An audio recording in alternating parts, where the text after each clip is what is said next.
Good afternoon, everybody. It is slightly after 4 o'clock, and I would like to call the Kane County Committee of the Whole meeting of August 24th, 2021 to order. Clerk, could you please call the roll? Allen. Bates. Bates here. Berman here. Here. Davis. Ford. Present. Present, he said. Present. That was Ford. Thank you. Froz. Here.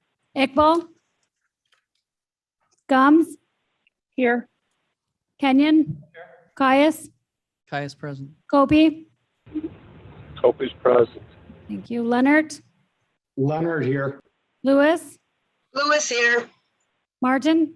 Present. Molina. Sanchez. Sanchez here. Shepro. Shepro present. Silva. Strathman. Silva's here. Thank you, Ms. Silva. Strathman here. Sturgis. Tepe. Deppie here. Wallace. Here. Wojnicki. Present. You have a quorum. Do you have a quorum? Thank you very much. Don't jinx it. Glasses on. Who's in the back that we can call?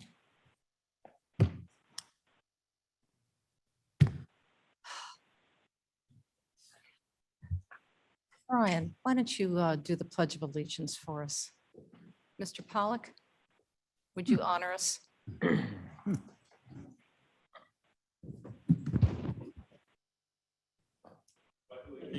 the flag of the United States of America and to the republic for which it stands, one nation, God, indivisible, with liberty, justice for all.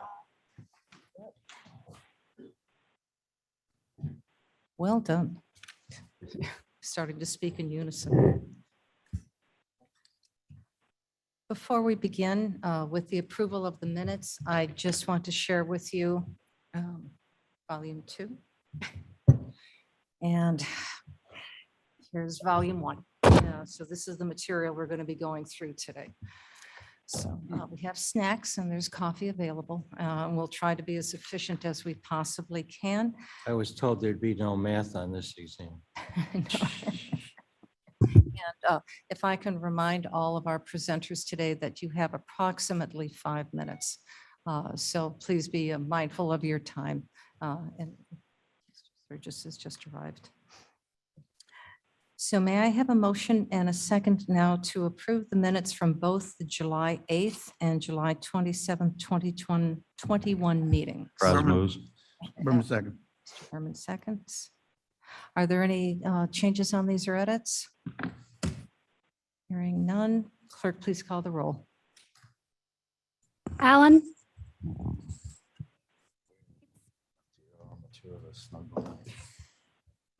Bates. Bates, aye. Berman. Berman, yes. Brown. Yes. Davis. Ford. Yes. Froz. Yes. Iqbal. Gums. Yes. Kenyon. Caius. Caius, yes. Kobe. Kobe, yes. Leonard. Leonard, yes. Lewis. Lewis, yes. Martin. Yes. Molina. Sanchez. Sanchez, yes. Shepro. Shepro, yes. Silva. Silva, yes. Strathman. Strathman, yes. Sturgis. Sturgis was late, didn't hear the discussion and abstained. Tepe. Deppie, yes. Wallace. Wallace, yes. Wojnicki. Yes. Thank you. Okay, very good. Thank you. Minutes are approved. Is there any public comment? Is there any public comment online? Seeing none and no one has volunteered in the audience, begin our presentations. So here we go. All right. Clerk's office, please.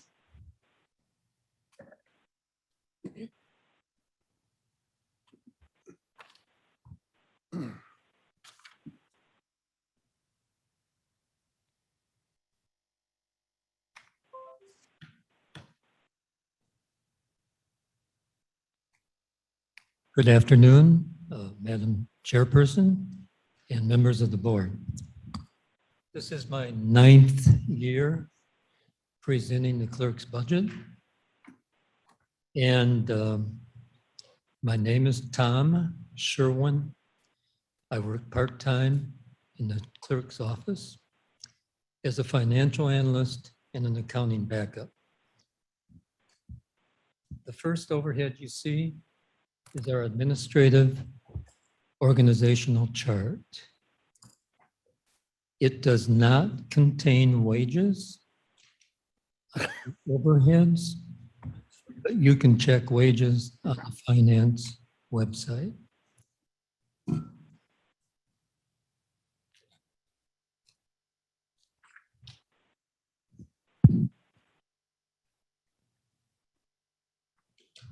Likewise, for the other part of our organizational chart, departmental,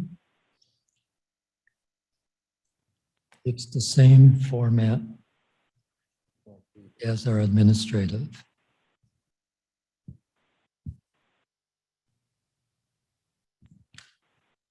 I'll go down this as fast as possible. Our revenue fund for our revenue departments. We are all dealing with COVID-19, original, and now the variant. And revenue is a slippery slope, depending a lot on this item out there. If things improve, we'll probably bypass our estimated revenue for the year of fiscal '22. We gave it a modest look because we don't know where we're going with over-the-counter revenue. If the pandemic comes back or hangs around. Head count 21, 40 people. Head count 22, 40 people. There were no changes. 3 employees left or retired and 3 new employees were hired. 2 people were lost to retirement, 1 moved on. 2 part-time employees increased their hours, 1 worked longer hours at election. And in the employees that took the place of the retirees and the move on, salaries, wages are less. So we're experiencing a pretty good thing with our wages. Union wages are down 3.71%. Overtime wages are up 73% as a result of 2 general elections in the coming fiscal year. Non-union wages and salaries are down about 1%. Election judges and workers are up very slightly. And this is a different look than we've had in the past because sometimes election judges and workers double in a 2 vote year over 1. However, last year, the election judges and workers were picked for only 1 year. And in the summer of 20,000, we thought that the 2021 April primary would cost more because of the shutdown. And COVID would still be a big problem. We actually over budgeted 21, and we probably went about 130,000 less than you'll see in this figure of 572. So total wages up 1%. Contractual expense, benefits decrease of 5%. Employees taking different forms of insurance. People who left our employ were older. That made a difference. And I think costs were pretty static. Contractual expense, variable expenses increase in 2 election year. Security, trucks to get the equipment in and out, polling place rental, general legal printing, election services, all variable expenses are more in a 2 election year. Commodities, The largest commodity expense, we continue updating our voting systems and equipment as needed. When people vote, they need the equipment to work. Tom, excuse me, 5 minutes is up, but I'll allow you 2 more minutes. Okay, sorry.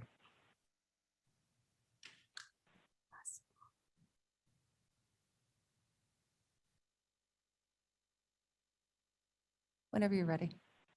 All right.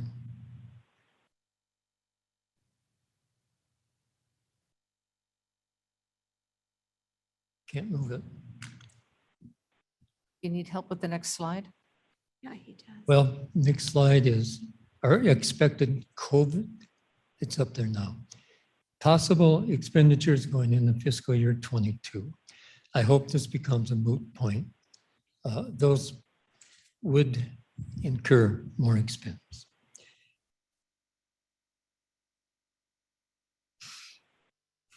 Election Equipment Fund was a fund that came to us about 3 years ago as a line item when Aurora Commission voting came over to the county. We have this fund mainly for equipment, and this year we're going to be forecasting $850,000 out of it. The equipment in some cases needs replacing, and that's all I'll say about that. One mandate I would like to tell you about is a state mandate that came out in June. The new law is going to allow election authority to create and maintain a permanent vote by mail list. All qualified voters in Kane County, 315,000, will be receiving mail asking them to send something back if they want to be permanently on the vote by mail list. This is going to result in an expenditure of about $180,000. And as of yet, this is unfunded by the state. We think the state will kick in. That's my presentation. Thank you very much.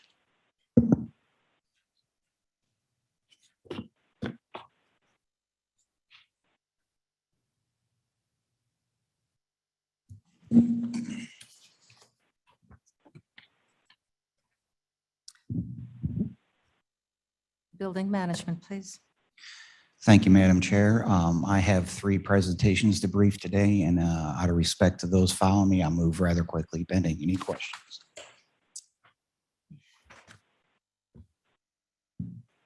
Okay, as far as our mission and goals, building management's missions and goals have not changed from previous years. This is our current staffing, still the same as last year. Please note in red over to your left, I have 6 vacancies currently at the judicial campus. So here's our current staffing and salary models.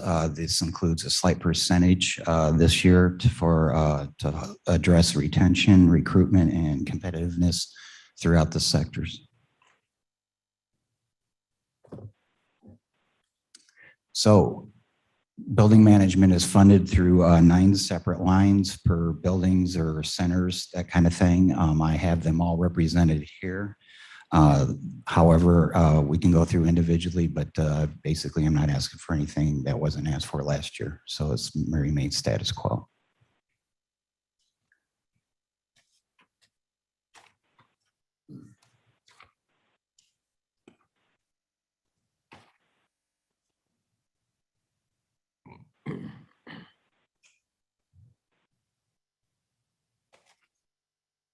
So again, summary, potential increased costs of utilities, both natural gas and electric are to be renegotiated this year.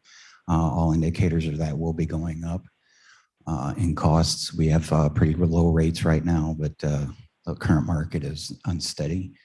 Increasing costs of services and materials. Last Department of Labor report was 4.6 as a minimum in this zip code area. I'm looking at starting a pathway of incremental salary increases for competitive recruitment and retention based off of CPI. provide enhanced preventive maintenance and upkeep for county properties. As many of you know, I got a lot of work ahead of me.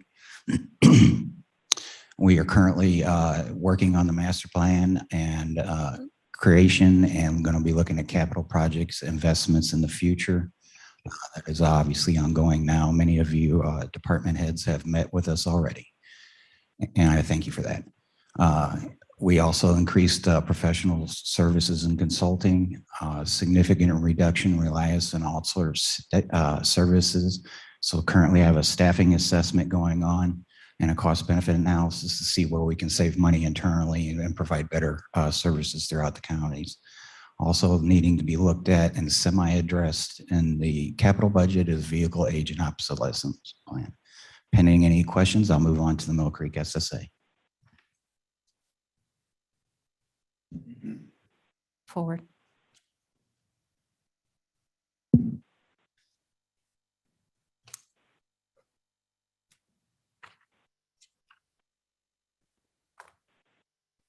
There we go.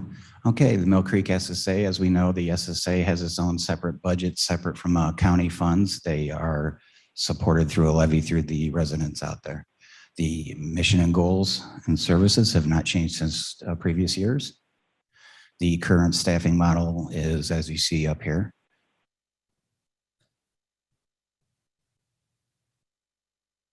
This is the current budget compared to years past budget. Right now, we're going to look at operating in about a $6,200 deficit, but that can be covered through reserves and also the end of a contract coming up this fiscal year.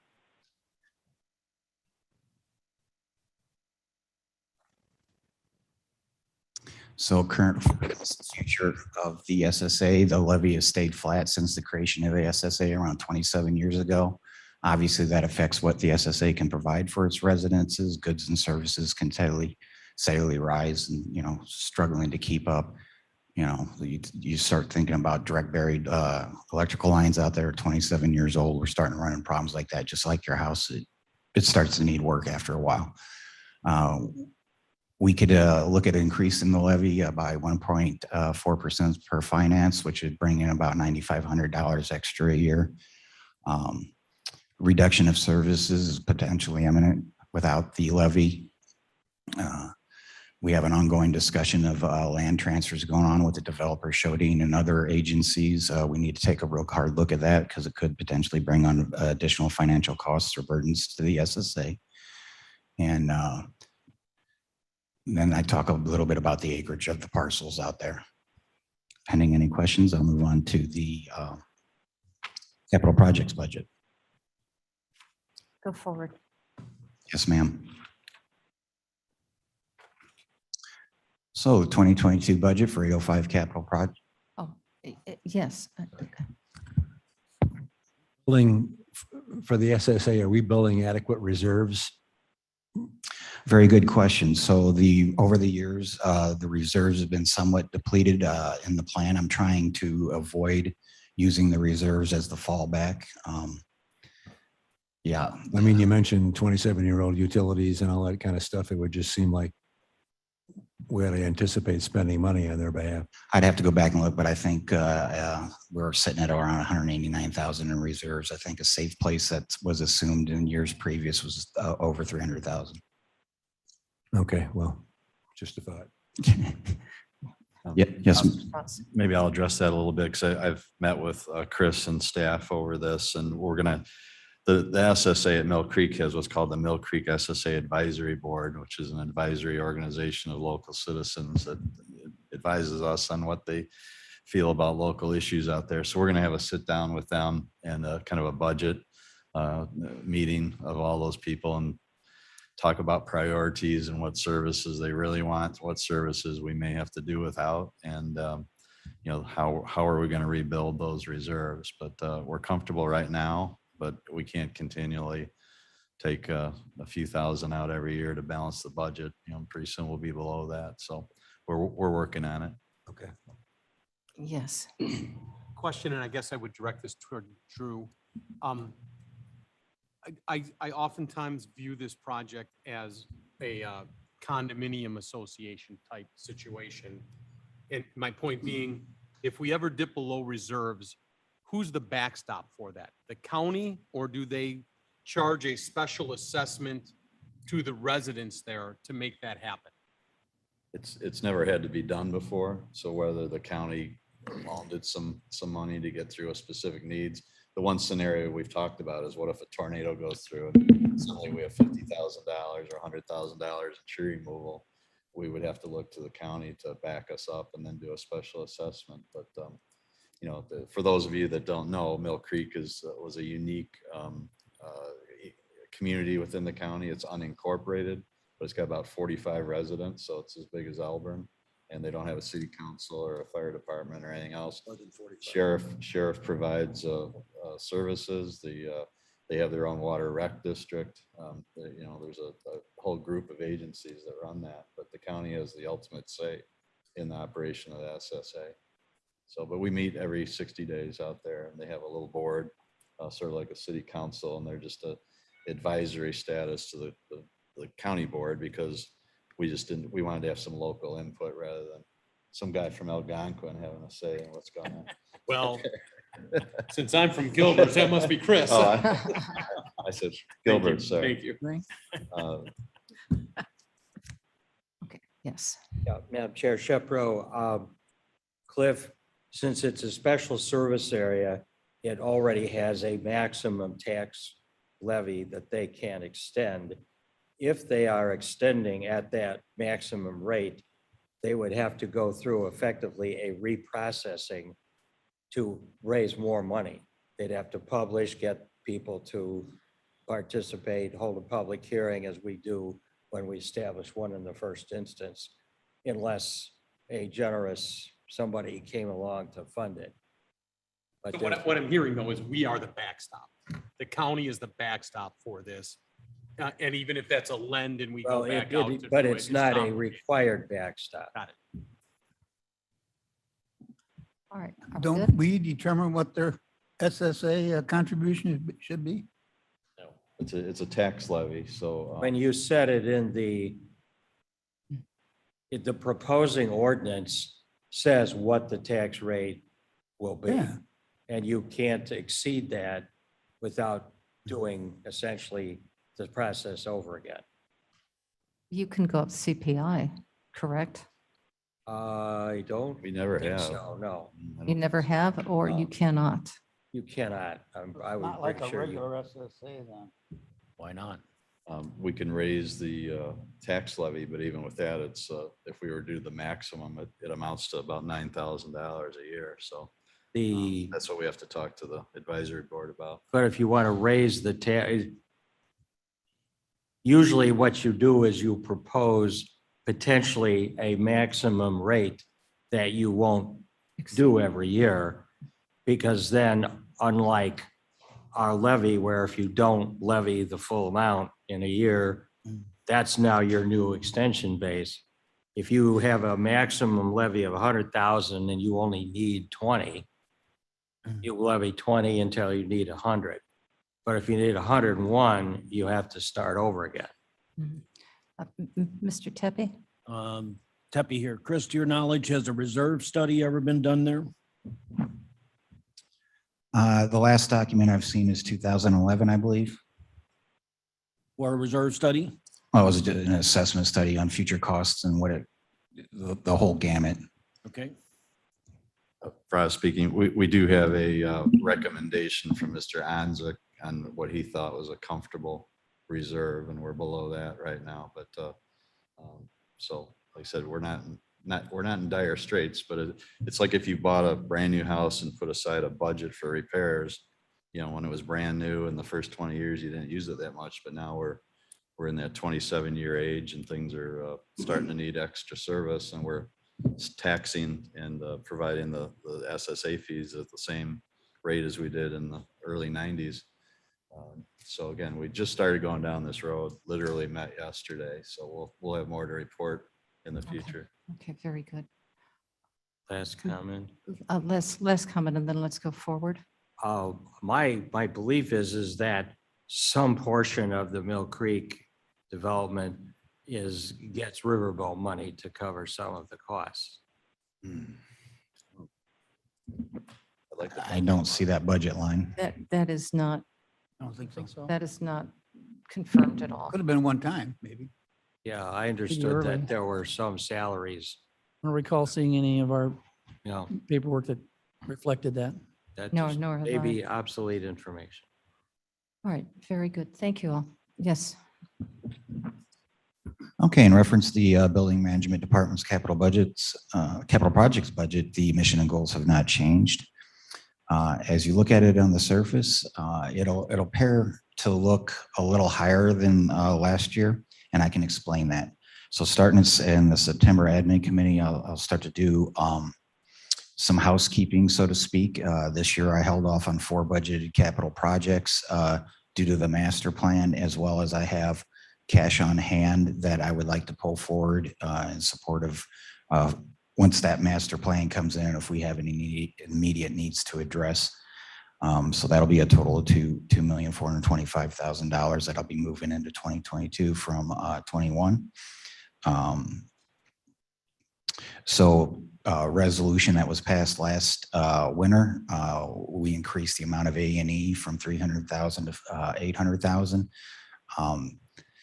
So that's a $500,000 difference. Also this year I budgeted to purchase a vehicle, which we did not use. So I'll carry that forward, essentially making the number look double next year as I continue to look towards age and obsolescence of our vehicles and equipment.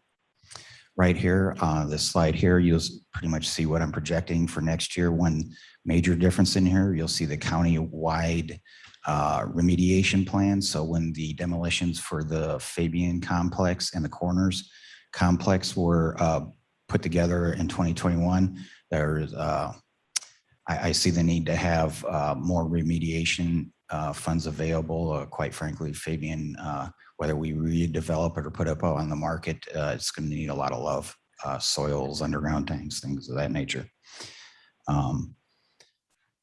Again, did a limited capital projects budget for 2022, pending on the results of the master plan. I did keep the standard county-wide upkeep maintenance line items. And you see the rundown there for 805. Again, I just reviewed all those.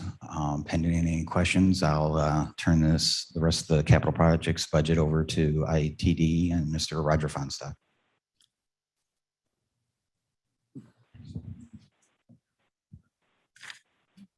No questions for Chris. Okay. Chris just All right. ran away. Good afternoon. I'm Roger Was that, Fonstein. sir, just, Yes, was sir. that Chris's first time giving a budget proposal? Yes. Yes. All right. So good evening. My name is Roger Fonstock. I'm with the county IT department, and we're going to talk about the capital projects for the Kane County IT department. So let's get through here. The fund that we're talking about is 500, 800, 801, and the fund Chris was talking about is 805. So we separate the capital into the building management and the county IT.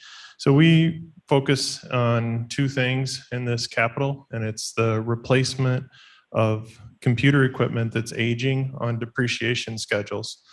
So a depreciation schedule is how long does your computer last? How long does a laptop last? How long does a network switch last? Storage device, those types of things. So what we try to do is put everything on a schedule, and then we replace a percentage of it every year. Right now, probably one of the largest things that we replace is computer equipment, and we replace that on a 5-year schedule.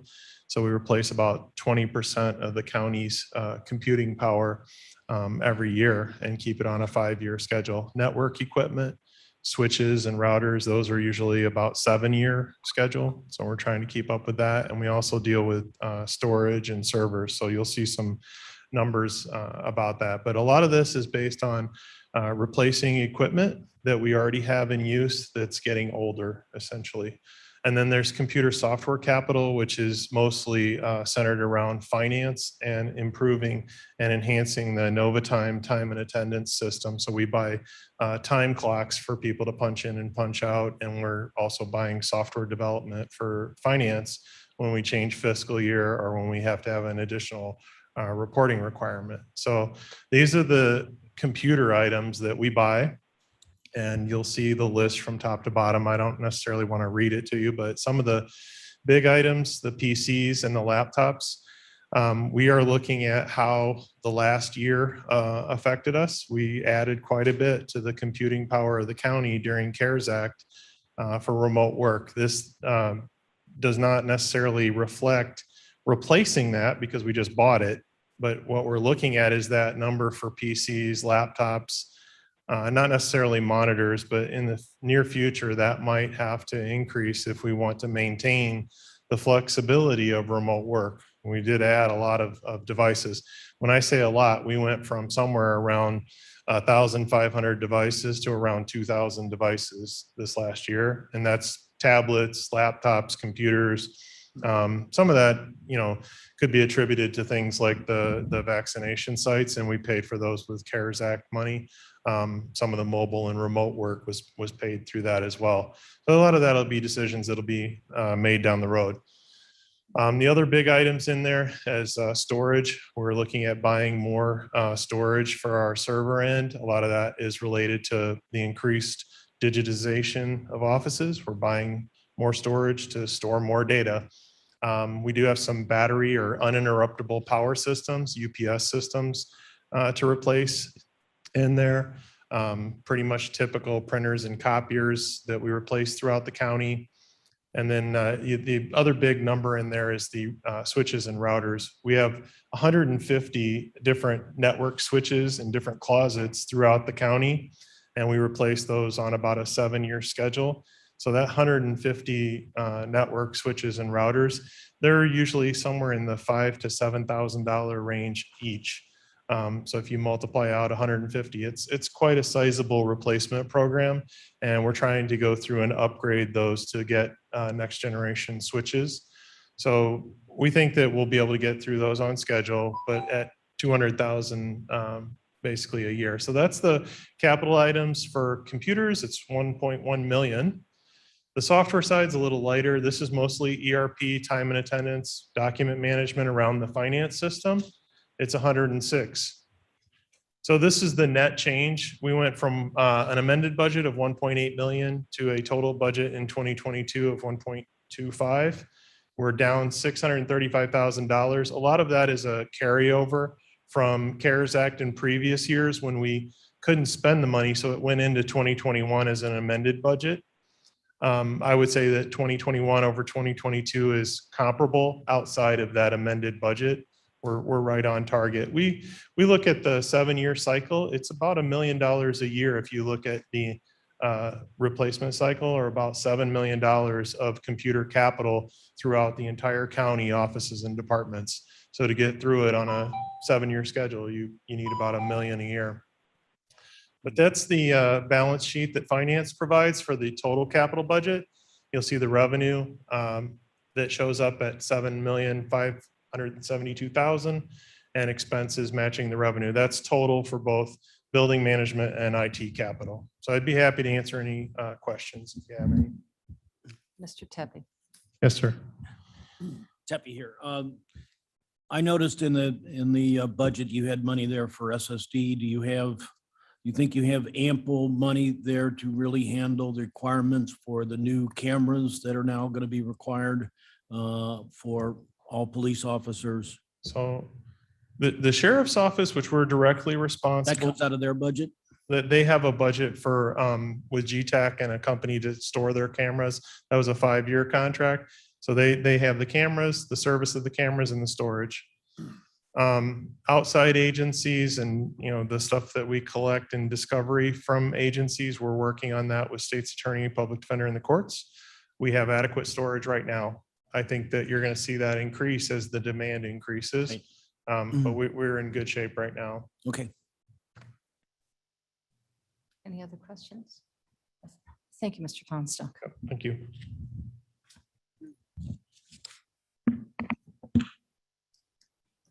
Court services. Hi there. My name is Lisa Ost. I'm with Court Services. As usual, I bite off more than I can chew. So I'm going to skip a lot of the slides that I gave you. I did email everybody an annual report a few weeks back. A lot of that data is covered in there. Okay, so Court Services is a large organization. We cover probation, pretrial, juvenile detention, and the diagnostic center. Far too much for me to go over in detail mission statements and org charts for all of that. All of that material was submitted to finance, so all of that can be found on their website. And I'm sure that they'll make packets.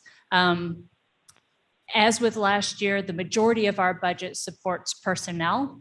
Very small slices of our budget supports contractual or commodities. And the great majority of those expenses, contractual and commodities, goes to the juvenile detention facility. We have standards that we have to follow, especially as far as things like food. We have a certain number of calories we have to feed the kids every day. They need clothing, they need all those items.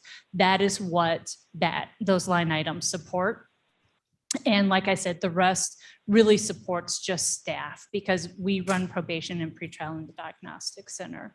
One of the really unique things, though, about Court Services that I want to make sure you know is that we're kind of unique in the court system in that when you look at our expenses and our revenue, the majority of the budget for my department comes from funds not the county, meaning 44% of our budget comes from the county, 35% comes from the AOIC salary reimbursements. So I talk about that kind of being a cost share program. So Kane County pays the expense of the probation officers up front. We voucher downstate to Springfield every month, and then Springfield reimburses the county. So the county ends up eating the cost of about 44% of the department, and the other 56% we make up from reimbursements from the state, as well as our own special funds and different fees and fines that are levied. Another way to look at that is it's almost like a 56% return on investment for the expenditures that you make. You get 56% reimbursed ultimately. And then that money that we spend goes towards the citizens of Kane County. I have no idea why that slide looks so weird. So I'm going to skip that. I'm going to skip these slides. This just goes through the work product that we do so that you can see, you know, we do a significant amount of work. Court Services, we do everything from the arrest event, bond call, juvenile detention. The diagnostic center does all of the fitness to stand trial evaluations, insanity pleas, MIRA evaluations, and then of course probation supervises the people once they've been sentenced and they're placed on a term of probation. And so as you look through these slides, you can see we're doing a significant amount of work. You can see where our work is coming from throughout the county and the kinds of offenses and the kinds of people that we're working with. I've previously at our local subcommittee, you know, brought in our directors to talk about our specialty courts and the different programs that we do. And again, I don't know why these slides aren't translating well, so we'll work on that. I do want to focus a bit here. So bottom line budget issues. We just got done negotiating a union contract. And so you can see for the union wages, it has a proposed 3.91% increase. I want you to know that that reflects a 3% going retroactive because their salaries were flat. We were in negotiations, so they didn't have a contract. So 3% of that 3.9 was going backwards, their retroactive salary, as well as them projecting into next year an additional 3%. So we negotiated a 2-year contract with 3% increases. The reason that that's only 3.91%, unfortunately, is our turnover and our current open positions. So right now I have 14 or 15 open positions, and I'm going to talk about that more in a couple of slides down. But when someone leaves, and they often do, we're a great training ground for other counties and other departments. A lot of my probation officers will start their career here and then they move on to the police departments. They leave and then their replacement started a lower salary. So that's the majority of why that salary line item doesn't look like 6%. For the non-union staff wages, again, that would be 7% to cover the 2 years. We did give increases to certain special staff, which I could go into more specifically for the diagnostic center. One of the things that we have found is that our doctoral level forensic psychologists could make far more working in the private sector and doing telehealth. And yet they have such a crucial and pivotal role to play in the court system. For example, if someone, if the state's attorney, whoever wants to find out about, are they fit to stand trial? We need a doctorate level forensic psychologist to do that. I currently have 2 openings and I can't fill them because people don't want to do this work working with people individually in the middle of a pandemic. It's been very hard to fill those positions.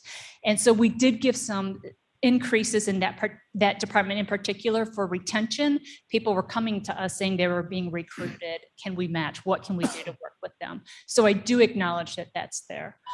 The other thing that I wanted to cover, again, our staff turnover, the wages and the budget. This has been a really hard thing for court services in general. I know all the departments have this issue. The Tribune writes stories about it. Chick-fil-A is closing restaurants because they can't get workers. We're all experiencing the same thing. And so our turnover has increased. It's hard to be mad or upset with our employees when they leave because somebody else is paying them $10,000, $15,000 more a year for virtually the same amount of work or the same kind of work. And especially when we look at something like juvenile detention, our detention officers are in person. They came to work every single day during the pandemic. You can't be a detention officer from home. And yet you can see as far as comparable wages, they make the same, if less, than other kinds of work that don't require a college education and is much easier. You don't have to work with offenders. You're not wrestling with people.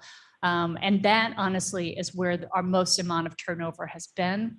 I'm giving you foreshadowing. I've never come to the board before to ask that you think about scheduling raises down the line. But I do want to highlight that this has really become crucial during the pandemic. Our staff turnover is an issue. We've got 10 open positions in juvenile detention, and they're all the detention officers. We're mandated by the state of Illinois and federal law that we have to maintain an 8-to-1 ratio of staff to residents during all waking hours. And that's becoming increasingly difficult with the amount of turnover that we have and the amount of open vacancies that we have. And a lot of that, the guys are just leaving. They're going to the jail to work. They don't require a college diploma, and yet they make 10, 15,000 more a year. They're becoming police officers who pay 20, 30,000 more a year. We need to be competitive somehow. And so I'm putting it on your radar that we've got this contract for the next 18 months, but then we have to open it and we have to start renegotiating. And that this is definitely a problem area that we've identified. And I believe that, I mean, all of the rest of my slides, as far as the special funds are up here, probation fees. Excuse me, you are over, so I'm so sorry. there's lots to talk about. There is, I apologize. Oh, one thing I did want to give you a heads up, though, I'm sorry, Madam Chair, is that the AOIC came out yesterday and announced that the state of Illinois was going to be taking over the pretrial program on behalf of the state. So what that means for Kane County is we have 13 employees that work in that program. As of next year, the state of Illinois will no longer be funding those employees. And so when I'm here 12 months from now, next summer, we'll begin those discussions about what does that mean for the budget? Because the state of Illinois will be taking over those programs. We'll be negotiating with the union for what does that look like as far as staff decreases, budget, reimbursements, and all of that. I don't know a lot yet because they've just announced it on Friday. Chief Justice Ann Burke made that announcement. And so as I learn more, I will let you know. Can you share that with us one more time? Sure. Did you just say that we're going to be losing resources to pay 13 employees? Yes. So the state of Illinois, so for the pretrial budget, the salaries, it's 13 staff. The total salaries for that program is $680,000. The state of Illinois gives the county $655,000 on behalf of those employees. Next year, the state fiscal year starts in July. So they've given us notice that at some point between July and January of 2023, that they will no longer be funding those positions and that the state of Illinois will be taking over that program. And this is part of their larger, more comprehensive criminal reform that they're doing. They've done many reports and as well as passed the Safety Act. I know a lot of departments are going to be talking about pretrial reform. And this is all part of that reform effort. The state of Illinois wants to mandate that every pretrial department across the state is consistent and uses the same practices. And the only way they know to do that is to take it over at the state level. They've issued reports on that. I'm happy to email that out to everybody if you want to see that, but that is their plan. So yes, we'll probably be downsizing. I just don't know exactly by how many employees yet, but that will be happening. Okay, very good. And yes, if you could mail that report out, you can send it to Jane. Yes. And then she'll send it out to everybody. Yes, ma'am. Very good. Well, thank you. Are there any questions? Yes, thank you. The sheriff is here. Happy hot afternoon, everybody. I wanted to be punctual to the podium to credit back some of Lisa's time. So as we look at, I knew this PowerPoint pointer was going to do this to me. As we build a budget, and by the way, this is my third annual PowerPoint presentation for a fiscal year. So I'm very proud to say that. It's always important to look in the rearview mirror and see where we came from and align that with our mission and goals with a general operational plan to get us where we needed to be. So when I looked in the rearview mirror when I was building this and submitting our budget, I remembered when I took office in December of 2018, and just a couple of highlights, or I'm hesitant to call them highlights. I had to pass a budget adjustment for being $380,000 over budget from the previous year. The loss of electronic monitoring in the county dramatically affected our prison population because all those folks had to come back into custody. We had 5 union contracts at the sheriff's office up for negotiation at that point in time. We had an outdated and unfunded patrol fleet that created danger to not only our deputies, but to the public. We had 8 to 10 deputies out on injured reserve at that time that weren't even able to work. Incredibly low morale and low hiring and recruitment rate in our corrections division. We had 3 incidents in my first month and a half as sheriff of contraband heroin inside of our jail's general population. We had 340 plus people in custody in our jail experience severe opioid withdrawals. And we had the general opioid epidemic. So obviously, not only did we have a plan to drive our new administration forward, we had a lot of things to fix. With that, shortly after taking office, within 2.5 months, we had the Pratt shooting, which was a big weight on my office in one day and for about a month to follow. We also shortly thereafter led the charge alongside the health department in the Kane County pandemic. Not to mention at the same time, we faced multiple incidents of civil unrest, severe damage in the city of Aurora, threats to our officers, damage to our vehicles, and a general discontent for law enforcement wherein we had to keep our morale up. Not to mention the Justice Reform Bill, which I am very proud to say the Sheriff's Office continues to stay ahead of in every advancement requested within that bill. So we're very proud to show that we are on track again in our 3rd year in this administration to close at least 6 figures under budget.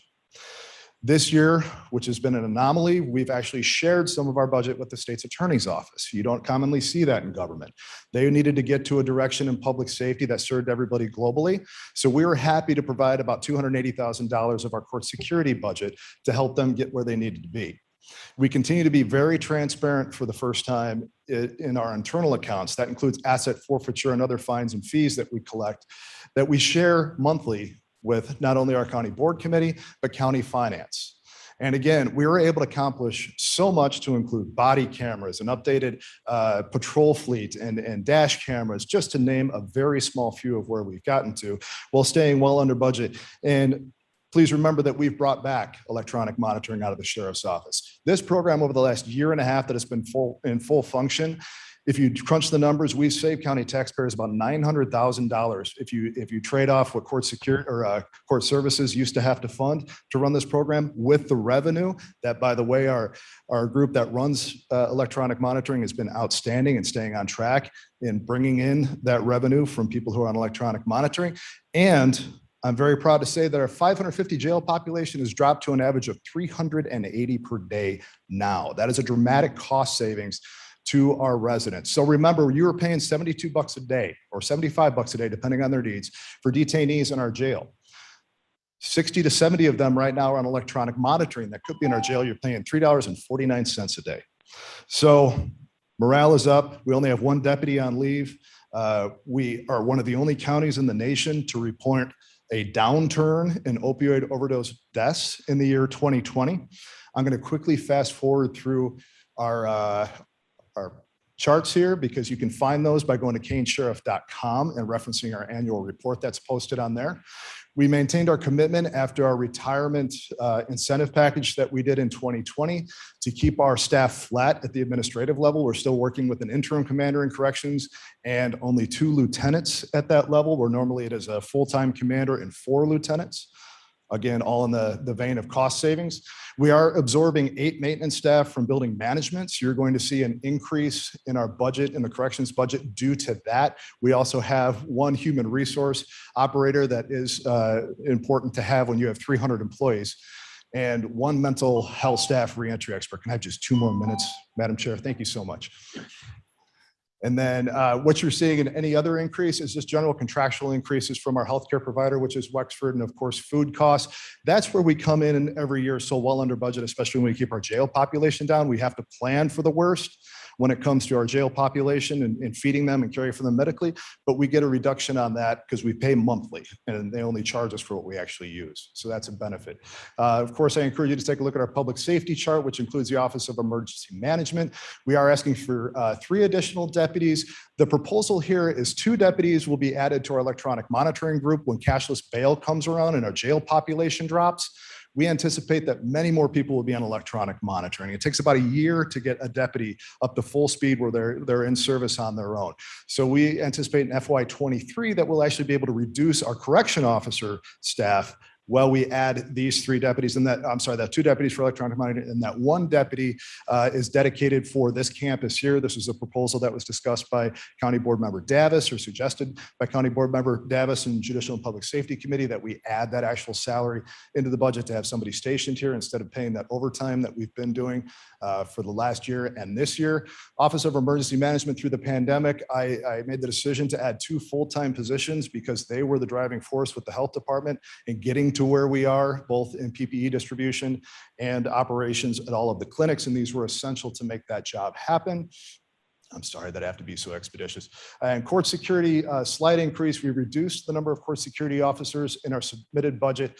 However, these are incremental increases in their collective bargaining agreement. And we also have a finance coordinator that is paid out of that and a social worker that is paid out of that budget as well.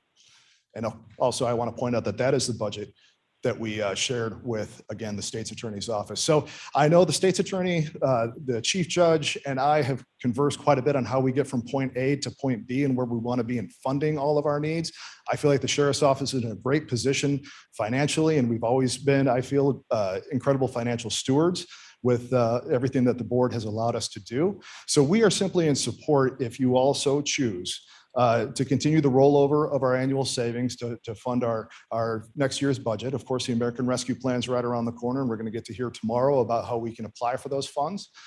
We do support, as justice managers, and I know State's Attorney Mosser will agree with us, an increase in sales tax of a very nominal percentage, about 0.25%, and public safety sales tax appropriation that is really referencing what the law was designed to do, where it primarily funds public safety work and also supports transportation as a secondary. So thank you all so much for your time. Sorry to go a little bit over 5. Have a good afternoon. Any questions for me? Yes, I believe so. Just a statement, sir, just here. You know, time and time again, you hear the cliches of we want to see some cultural change within an organization or a department. Ron, you have embodied and exemplified everything that we could ask from finance to morals to, I mean, right down the line. You have just done a great job and we're lucky to have you. Thank you. Thank you so much, Cliff. Anything else? Oh, very good. Thank you. Thank you. Copy, please. Oh, Mr. Kobe, yes.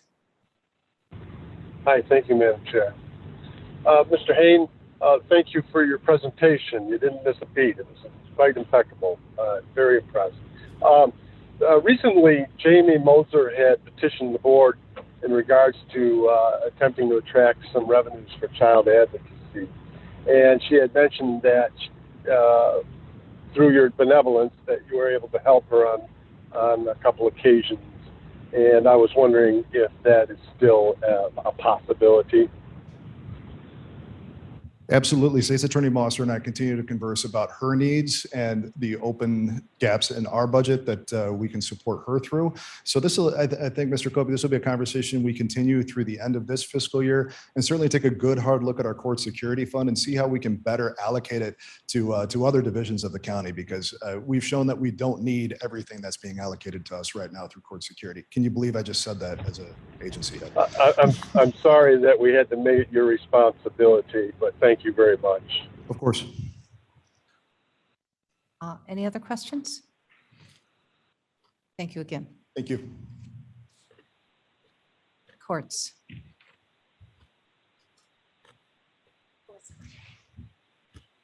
Good afternoon. Whoops. Good afternoon, Madam Chair and the County Board. I'm Andrea O'Brien. I'm the Deputy Court Administrator. I want to offer Judge Hall apologies. He was not able to be here this afternoon, so I'll be doing the presentation. I will keep it brief. I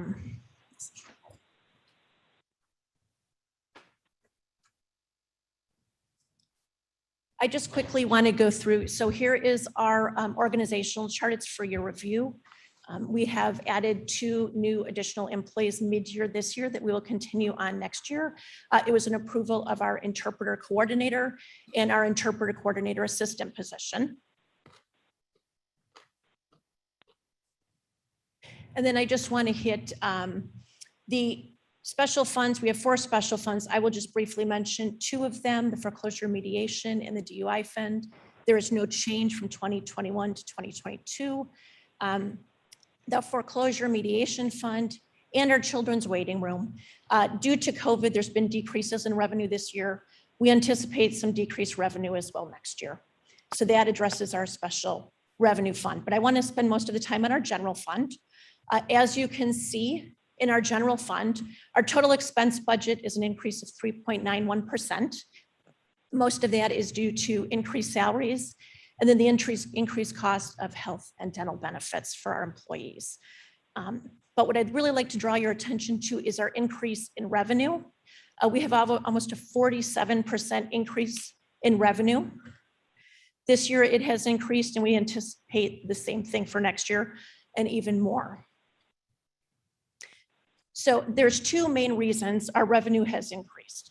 The first one is AOIC reimbursements. So we have changed the way we do and work with interpreters for different matters in the court. Since we've changed the system, we are now using registered and certified interpreters. Those are refunded in whole and in part from the AOIC. Reimbursements back in 2019 were not consistent, but as the year has gone on, 2021, the AOC is reimbursing us more consistently. So you can see in 19, the reimbursement was just over 43. Our cost was 410. In 20, our reimbursement was 97. Our cost was 353. And this year, since we've changed the way we use interpreters, you can see our reimbursement is 248 and our cost is 207. Now, some of the reimbursement is carryover from last year. The expenses incurred in 2020, but we received the reimbursement in 2021. That reflects the difference in the 2 numbers. So we anticipate the AOIC to continue to reimburse us for interpreter costs. So our line item has decreased in our general budget for that. And then something new that we have is our judicial technology fee. That's a fee collected in some of our cases. The fee varies. But as you can see, this year, we've already collected $137,000. We anticipate that to continue for this year and continue in 2022. So our revenue increases, as you can see, outweighs our expenses that we're asking for. If anyone has any questions, I'd be happy to answer Mr. them. Surges. In terms of the surges here, in terms of the reimbursements on the left, was Yes. this one of those situations where we put on an employee to help us bring in those additional funds and go with the certifieds? That's correct. I just want to make sure that as a board, we collectively, it's not always Yes. cut. Sometimes you got to spend a buck to. That's exactly what happened. So we incurred and we spent more money, and you can see we're actually reaping the benefits of the savings. Before, we did not have an interpreter coordinator position. We actually contracted out our interpreter services with a third party. We have now brought interpreter coordinator into our salaried general fund position, and they now coordinate and only use certified and registered interpreters. Well done. Thank you. Thank you. Any other questions? Any online? Thank you. Thank you very much.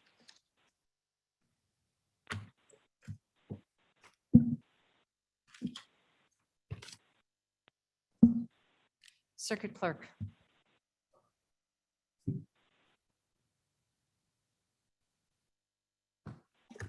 I don't like holding all these things because I talk with my hands,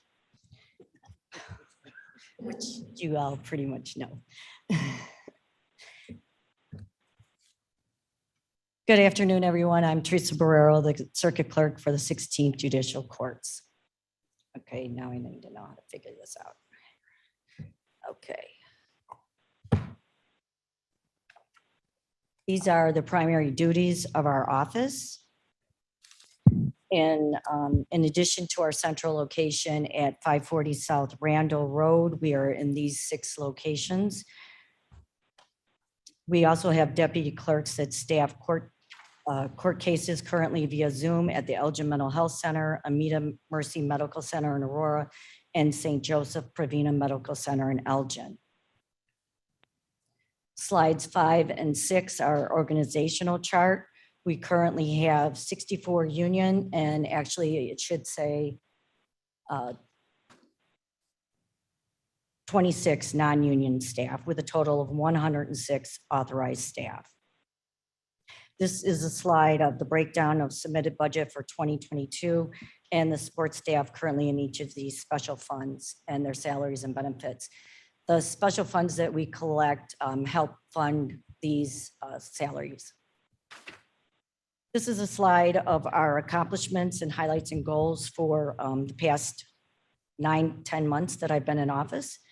We've been very aggressive in doing several changes and helping to get morale up. One, I'll just go through the list. We've implemented Civil Proposed Orders e-file. We've implemented Navigator 2018, which is an updated version of the case management system. We've implemented ECHO version 2, which stands for Electronic Court Operations. The staff at the Circuit Clerk's office initially created the previous Electronic Court Operations system, which needed to be recreated due to reasons that Flash Adobe was being eliminated. ITD recreated this with the assistance from our office, and the Circuit Clerk staff trained the judicial partners. We increased the minimum wage to $15 an hour. We placed a payment drop box in front of the building. We did some office restructuring. We started some facility improvements, which include new awning, new carpet, public counters, and we also had air purifiers installed. We are currently working on development requests for compliance with record keeping manuals that are due. This all needs to be completed by January 1st of 2022. We have participated in employment job fairs virtually and in person. We distributed work from home equipment, which kept our staff down to 50% during the initial COVID, and we could work from home. The administrative staff never worked from home. They were always on site. I'd like to point that out. We are currently adding support for warranty amnesty programs. We are working along with the state's attorney's office and the sheriff's office in planning expungement outreach events. Okay, the reasons for asking for 8 new positions is 6 of these, the Illinois Supreme Court has rewritten the manual on record keeping, which is the guiding authority of the circuit clerk's record keeping. This will bring new programming for the case management system. This goes into effect 1/1/22. It will also affect other applications that interact with the court's case management system that will need to have changes made. The Illinois Supreme Court is requiring better data collection and reporting for statistics across the state of Illinois and for the circuit clerks to be able to report in uniformity. This will take more work in analyzing, compiling, and reporting the required information to the state of Illinois. We are also asking for 2 additional deputy clerks. Those will be for the 2 new courtrooms that are already being installed. One is evictions and the other is in the abuse and neglect courtroom. As you can see from the 2022 proposed budget and general fund, which help fund our operations, there is a difference. These are the differences between 2021 and 2022. Now, the next 6 slides, which I'm going through kind of fast, show the differences between all of these, which I do have copies that we have made and we can pass out to all of you so that you can analyze them a little further. This last slide, here you see the differences in expenses and revenues starting with 2018. As you can see, we are not back to normal. Some of this is due to fines and fees being waived due to COVID. But the courts are moving forward.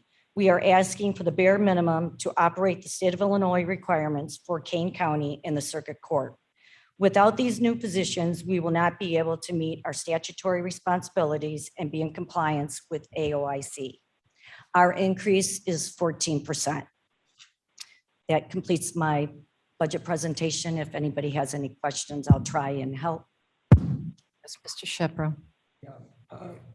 Madam Clerk, is the 2 new people, are they 2 new authorized or are they people where there are currently vacancies? No, these would be 2 new. We do not have enough staff, even if we filled all of our vacancies, because of course, you know, we're down. We do show vacancies in our budget, but that's due to turnover. But even if we had all those positions filled, we still would not have enough clerks for those 2 additional courtrooms.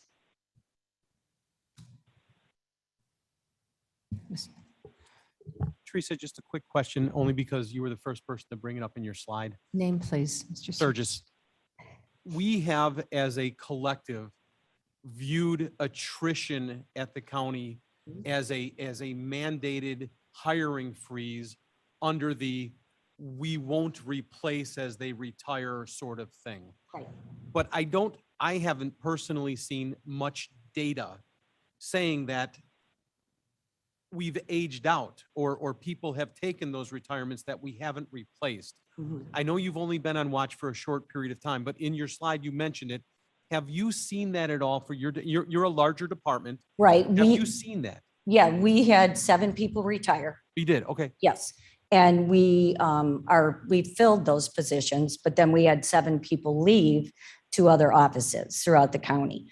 7 of there's more than that actually, but 7 of those persons went either to the state's attorney's office or the chairperson's office, the county board, and also to, I believe, where else? And the treasurer. And they all went getting 10, 15,000 more a year than we pay at the circuit clerk's office. And the responsibilities, not to say that they're not going to have large responsibilities where they're going, but I mean, currently they sit in a courtroom with the judge, you know, the prosecutors, the state's attorney. It's a big job, and it takes a lot to, you know, courage to apply for a job like this and only get paid $15 an hour. So of course, we're looking at ways, because we do have a union contract negotiations coming up. And we are looking, of course, you know, I'm from the old school here, that we didn't give anything more than 2%. And unfortunately, that makes a domino effect for all of us. We're up to the $15, but in another 2 years, we'll be way behind again. So even but $15 is specifically- behind. Specifically, the hiring freeze allowing people to retire and Mhm. not replacing them. And do you think that that strategy has been successful or ill? I conceived? don't think No effect. no, I don't think Got it. so. Okay. Because as long as I was on the board, people were always getting hired to fill those positions where someone left. You just have a unique perspective. But now, You're- right, now I'm seeing on the other side, and you truly get appreciation for the staff and what they actually do for what they get paid for. Thank you so much. Thank you. Yes. Shepro, I was under the impression that the hiring freeze did not apply to the independent elected offices. Unless there was specific. Microphone, please. I can answer that. Sorry. I believe that it only usually comes up or came up. Excuse me, did everybody hear the question? Why don't you repeat it one more time, please? Yeah, the question was that I thought was under the Shepro again, with a microphone this time. Thank you, Mr. Davis.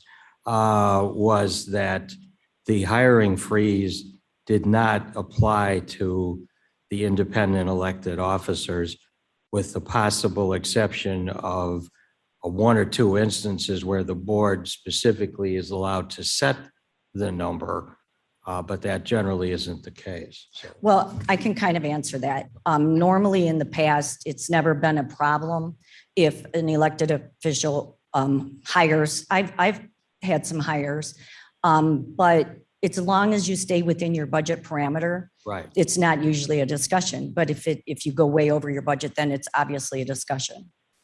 And as an elected official from being on the board previously, I've taken that into consideration when I've done my hires that I have had.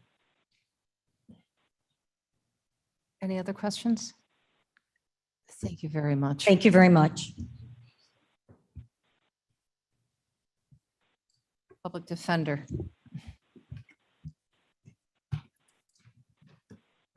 Good evening. I'm Rochelle Conant. I'm the King County Public Defender.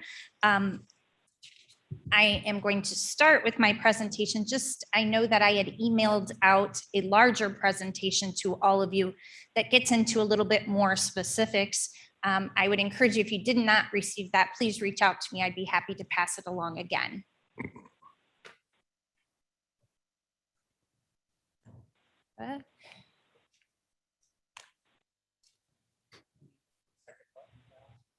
Sorry, there we go.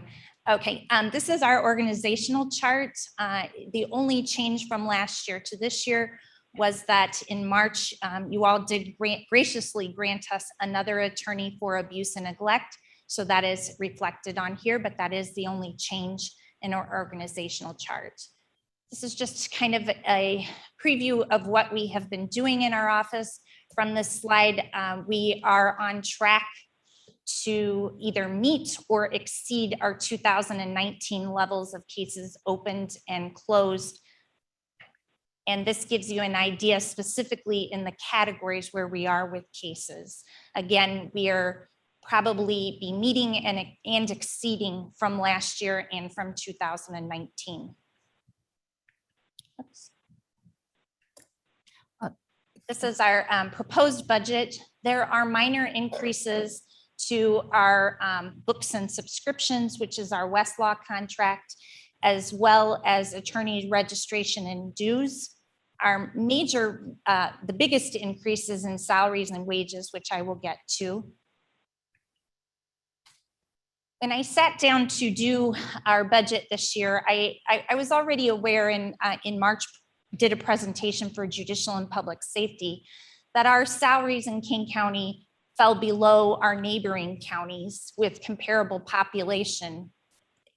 But what I didn't know in doing this deep dive is the fact that our public defender salaries were significantly less than the salaries of other departments in this county.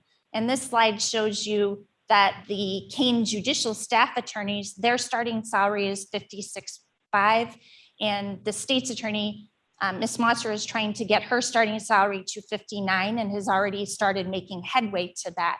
So you can see our starting salary is 54,000. So there is a significant difference there in starting salaries just within King County. This slide is a comparison, as I said, between Lake and Will. They have comparable population to our county and kind of gives you an idea of average salaries with bar admission dates. So this is years of experience and gives you an idea of where we are in comparison to those two counties. And there are, as you can see, significant differences between our public defender salaries and those in Lake and Will. This gives you an idea of the King County salaries. Again, it shows bar admissions, so years of experience. This is average. In the PowerPoint that I sent out through email, there's more specifics in there, but this is the average differences. So if you just look, for example, if you were admitted to the bar between 2017 and 2020, it's about a $5,000 difference between public defender salaries and state's attorney salaries. Oops, back. So as I said, in doing this presentation and creating the budget, was very surprised in the differences of the salaries between our office and the state's attorney's office and the judicial attorneys. What I have started to see, and what Ms. Sauce pointed out as well, is we are getting fewer resumes in our office. We have been able to hire attorneys, but far fewer resumes than we are used to receiving. A few of those people that we have hired this year pointed out that they had done some research into King County and they had heard good things about working here, which is a good thing for all of us. I have worked very hard in the year that I have been the public defender to change the culture and the demeanor in our office, but I can't overcome the inequities in the pay scale. And that is really what I want to work towards now.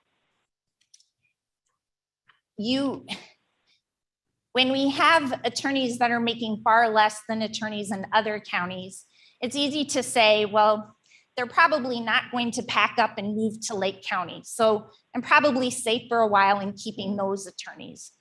But we have attorneys who have made roots in King County that want King County to be their home. And it's very hard to do that. And it's a hard pill to swallow when you know the inequities and the inequitable pay scale between people in the same county that are doing the same amount of work. This, what I have requested in my budget this year, will not get us to where we need to be, but it will help to bridge that gap. Thank you. Thank you. Yes, Mr. Shepro. Actually, it's not that far a drive from here to Lake County. It might not be desirable, but if it made you an extra, $25,000 a year, I would imagine people might very well do that. I guess my question is that besides the salaries, presumably the bar admission year doesn't necessarily tell you what the capability is of doing the job they're supposed to do. And I wondered if you have seen a downward change in the experience level of the average attorney in the office because of turnover. I think that is a very, very fair assessment. And the resumes that we are getting, certainly from an employer standpoint, I would like to hire people that have a little bit of experience. That's very hard to do when the starting salary is only $54,000, and they're getting better offers of at least $4,500 and more in other counties. So I would say that I am getting more brand new attorneys, which I wouldn't say is very uncommon because a lot of people come to a public defender's office or a state's attorney's office as their first job. But in the past, we have seen resumes with people who have a little bit more experience. Now we're getting a lot of brand new people, and that takes time and a lot more time and effort to train them. And, you know, with the idea that potentially they're looking at Lake County and know 10 years from now in Lake County, they can be making $25,000 more than they're making in Kane in 10 years. How long does it take you to train somebody brand new to be able to handle a felony case? So that is several years. I mean, it's an ongoing process for several years. The hope is that we have that time to train them, to get them more than ready. You know, we've run into situations where we have lost attorneys at the felony level, and we have needed to move people up from our misdemeanor level that maybe we wouldn't have done, but for the fact that we have no other options. We're not getting resumes from people who have the experience that they can go into a felony spot. Thank you. Yes, Mr. Tepe. Tepe here. You said that you added an attorney in abuse and neglect last year. Are you adding anybody? Are you proposing to add anybody this year? No, so my budget does not include any new positions. It just includes the salary and wages increases, and then the minor increases in a couple of other areas. Okay, just want to make sure. Yes. Mr. Martin. To the relative to the Westlaw contract, do the justice partners try to negotiate with Westlaw as a group? In my recollection is that they're remarkably non-responsive. You either take Westlaw or you don't have research. Yeah. But is And- there anything that we do as a group? So we do not. I think I got this question last year, and I think it was me that asked it. Well, and the interesting thing is, I was doing the presentation this year. I remembered that, and so it is on my list to talk to Ms. Mosser, and I know the judiciary uses it as well because our contract is actually up this year. The problem with doing it countywide is everyone probably has a different contract that ends at a different time. Ours does end this year, and we have to renegotiate that. So I definitely would like to reach out to the judiciary and to the state's attorney and talk to them Well, about the theirs. state's attorney and the judiciary, and I don't know if the sheriff's office has a Westlaw contract. I mean, the don't whole think that- world is using Westlaw. It just seems like we ought to be able to do something to. Well, it would be a lot of money for them The to law lose for library, the this law county. library, the Yes. law library. Mhm. What? They're called books. I know, I'm old, that's. Oh, okay. And Well, anyway, it just, I think that's an excellent idea. We do have a number of attorneys on board who can negotiate contracts. So we can have them go at it. I do have one question. Sure, yeah. On the case category breakdown, you have it from August 11th. Can you share with us projections that you feel may go out through the next 4 months? So in that breakdown, I'm sorry, I'm going to go back to that slide.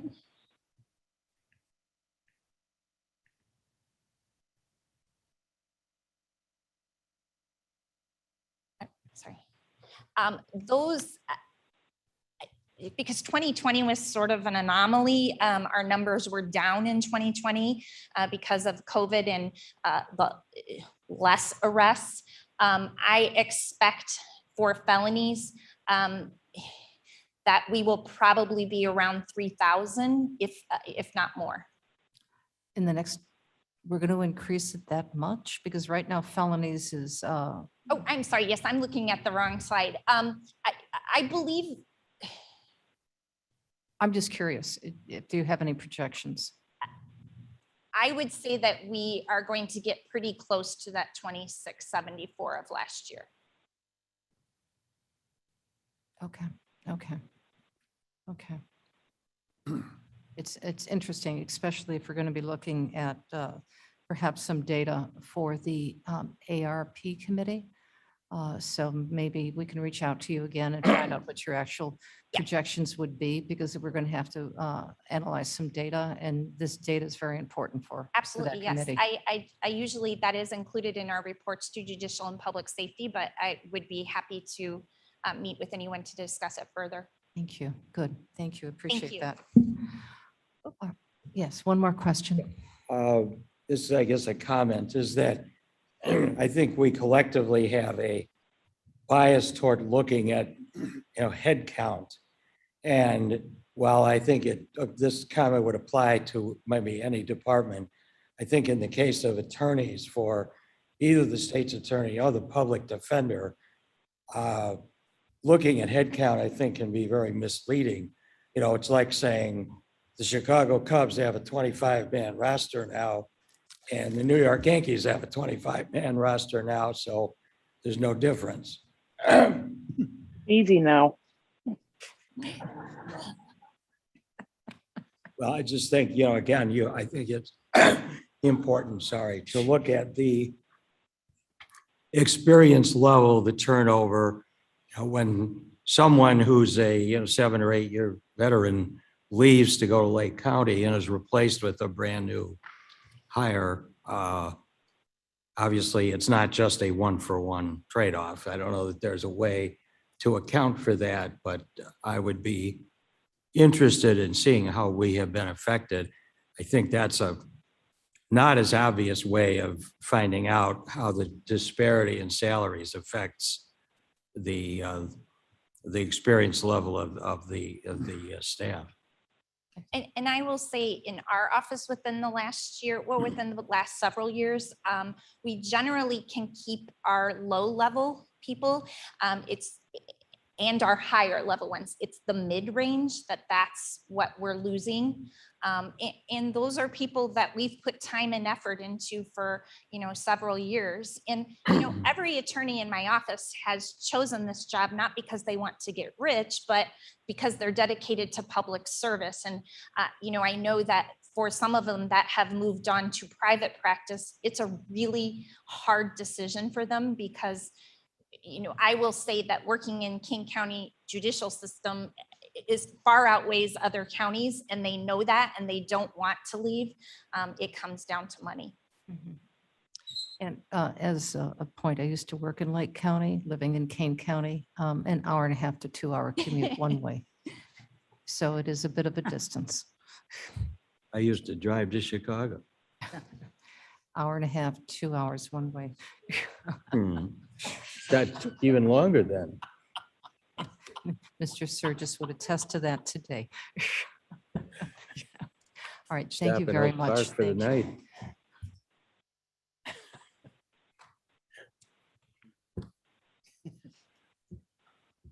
This does not count against my time.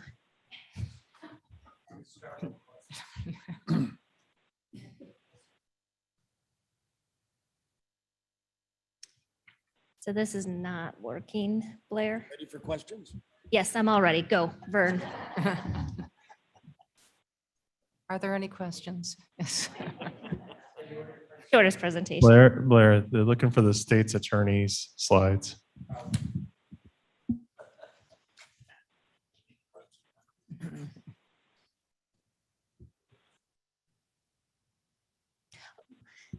Hello, so my name is Jamie Mosser. I am your King County State's Attorney. I have one legal disclaimer to make about this because your elected state's attorney did not turn the presentation in on a timely manner.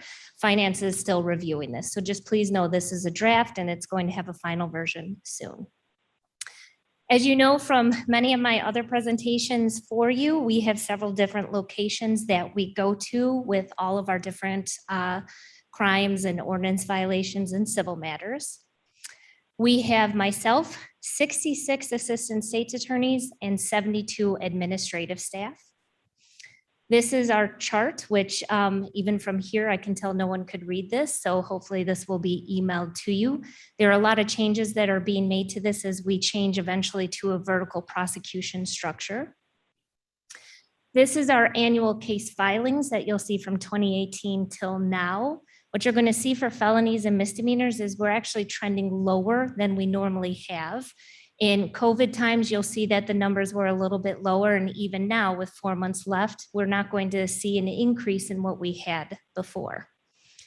Our domestic violence cases, on the other hand, are skyrocketing, and that's both felonies and misdemeanors. And we only expect those numbers to continue. We always see an uptick of domestic violence cases during summer months, as well as holidays such as Thanksgiving and Christmas, because there's a lot of stress that goes. So we believe that we're going to exceed the 2020 numbers, which obviously had COVID going on during it. So you'll see that that crime just continue to go, pandemic or not. Our DUI cases as well, we're kind of seeing an uptick of those. And again, these are alcohol or drug-related issues, which the more stress you add to your life, the more you may consume alcohol or drugs, which means then poor decision-making like driving occurs. Our juvenile cases also are lower than what they were before. And I think this is attributed a lot to what our police departments are doing in diverting kids, along with our probation, our court services department, because they do a fantastic job of trying to divert kids out of the system as opposed to having to file a petition. Our traffic cases are trending a lot lower than they have before. 2020 started the idea that the police officers didn't ticket everybody in every situation, and that seems to be continuing to occur. This is our expense budget. As you can see, we kind of have an unwieldy budget in that we have several different funds for different categories. I'm going to kind of scroll through. These are our grants. As you know, we cannot be a revenue generating office. We do generate some revenues, and that's in our deferred prosecution program, but we also receive a significant amount of grants. Several people in our office have actually signed up to take grant writing classes so that in-house we might be able to apply for more grants to supplement income. Our budget requests are really centered around two things. As Ms. Conant said, increase pay for all of our state's attorney employees and to fund additional positions. Now, in the last 10 years, we've lost 189 employees, and this is for a variety of reasons, but mostly it's because of the high caseloads, the high stress, and the very low pay for all of that. What we did is we tried to look at how much money the county spends in training individuals who on average leave after 3 years of being an assistant state's attorney. If you look at the training that's dedicated to a person in those first 3 years, the attorney who is watching over them in classes, we give about $102,250 to each employee that we're training. I can imagine that's going to be similar for Ms. Conant. For our non-attorneys, again, it's the same reasons that they're leaving. The training that's dedicated to them is about $34,000 over a 3-year time period that we then potentially lose somebody to a higher paying job. Just like Ms. Conant said, there's so many reasons for leaving. It's mostly pay. When the pay is low, you also don't have the employee satisfaction when your job is as stressful as it is working in the court system that we work in. Our proposed budget increase includes an increase of $10,000 for administrative staff and $3,700 for lawyers. We're doing that to make us closer to Collier County pay and competitive with private sector pay. As Ms. Conant said, there is no reason why her attorneys are paid any differently from my employees in regards to the level of pay. So looking at this, you're going to see through a prior presentation that we actually showed that we are not competitive with the Collier counties, and we do lose people as a result of all of that. I'm going to quickly scroll through all of our funds because this has been provided to you and talk to you about our next ask, which is new positions. So we have requested these new 2 more minutes, Chairman, if that's okay. We've requested 2 new positions, or we've requested several new positions, but I have put those out in something that I think are wants versus needs. In terms of our wants, we would like another felony review ASA. The reasons are listed above. This is a person to help screen cases. This is somebody I think I may be able to find within the office if we're able to restructure in a way that better utilizes our attorneys, but that's going to come over time. VOP ASA is a violation of probation ASA. I don't have a person who can do this. So anyone who's not following their condition of the court, we have to file a violation of probation. It has to go up to a judge and it has to be litigated. We just do not have anybody that we can dedicate to do that work now. The needs are threefold. One is a child exploitation unit. I really want to point out that all of these cyber tips come in Between January and May of this year, 48,658 files were discovered in Kane County alone. I have about 15 to 20 cases of child pornography that I charge at any time. We're not investigating these and charging these in the way that we should. And these are children who are being exploited. This is a need, and this is a need now because we are not being productive to what we should. A conviction integrity unit, I've mentioned this before, and again, this is to maintain the integrity of any of our investigations. If somebody makes an allegation that our prosecution was wrong, the investigation was wrong, we need an independent person to be able to review that.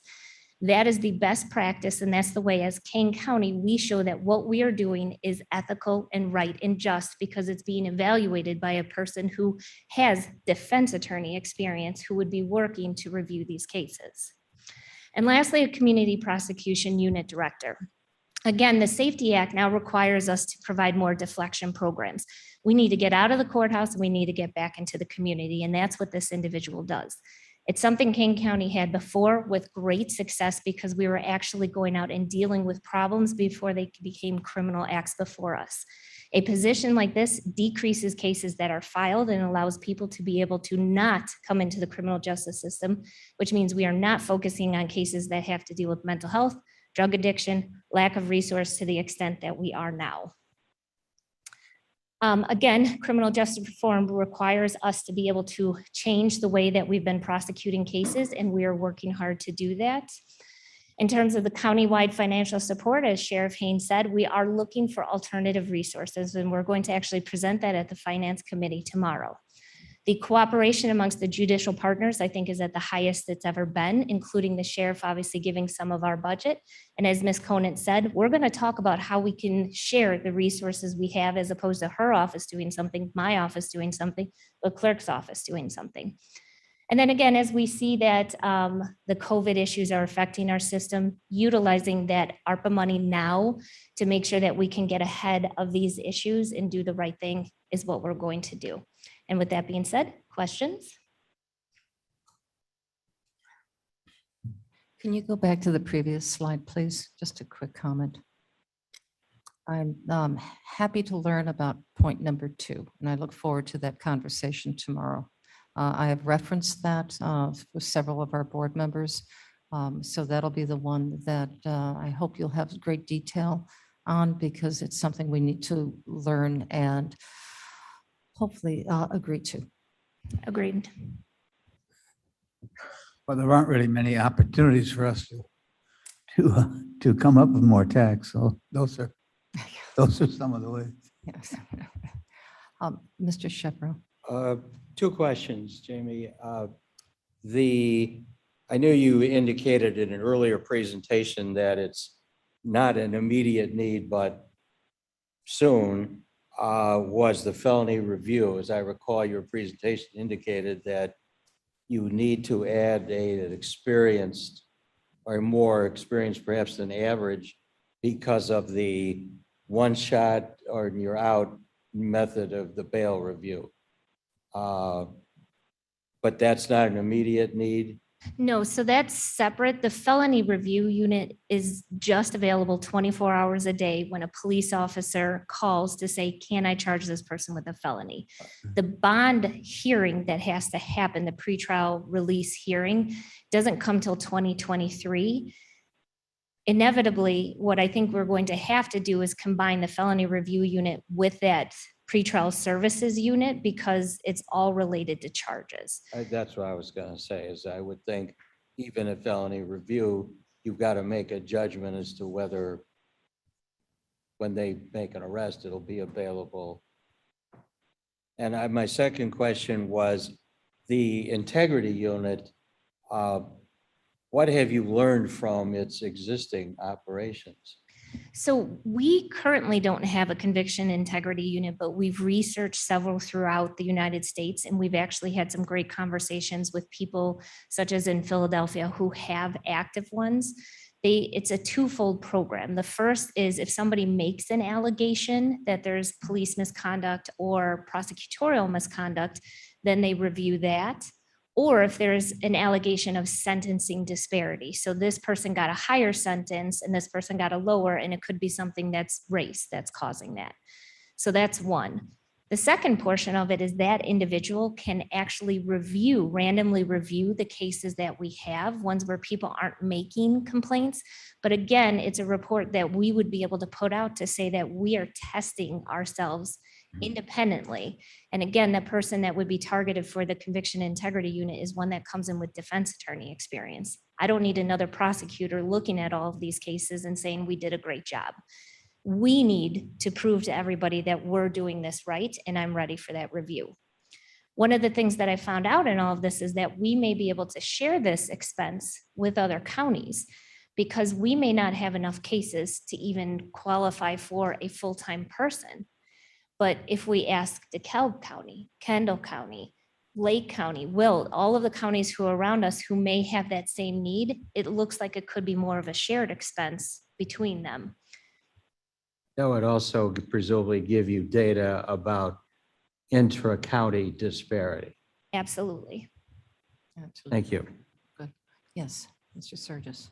Surges here. Jamie, when, just so I'm clear, because I get fuzzy on this sometime, when we talk about this review committee and you say police, it's not police as in just our sheriff's department. It's the municipalities that are involved with this as well and their departments, correct? Yes, correct. Okay. So is it fair to say that the funding that you need is not just a county issue of funding?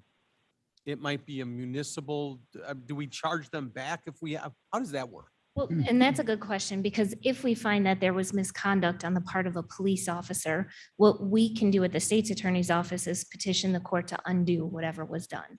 So undo the conviction, release a person from jail or prison, then that person has a civil action that they could take against the county or against the municipality. We wouldn't be able to charge back for any of that. The reason why I want a unit like this is to protect all of us. We know that there have been instances of prosecutorial and police officer misconduct. That's not a question. So instead of just putting our head in the sand, why not be proactive about saying we're actually looking for this to make sure it's not happening in our county? I want us to be the model for all of Illinois in terms of what we're doing in our conviction integrity unit and how we're actually doing an internal check and balance on what we do, as well as the police departments, to show that what we're doing is right. And if we're doing something wrong, we undo it as quickly as possible. Totally get it and applaud you. I'm just trying to understand the scope. I get it. Thank you. I appreciate the question. Anything else? Thank you very much. Thank you. Mr. Onsick, Yes, I am here. Are you able to hear me? can you speak a little Barely. bit louder, please? Oh, yes, I am here. Hopefully you can hear me. I have miscellaneous budgets to review for you. Next slide, please. Okay, this is the first one. This is really the mailroom budget. It falls under the supervision of building management. It's unchanged for this year. Next slide. This is the operational support budget. So within this small budget, this is where we place expenses that are funded by the general fund as a whole.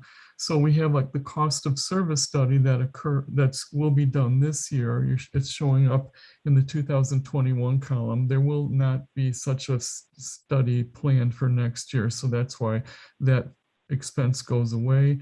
We have the transfer of the special reserve, or from the special reserve, that we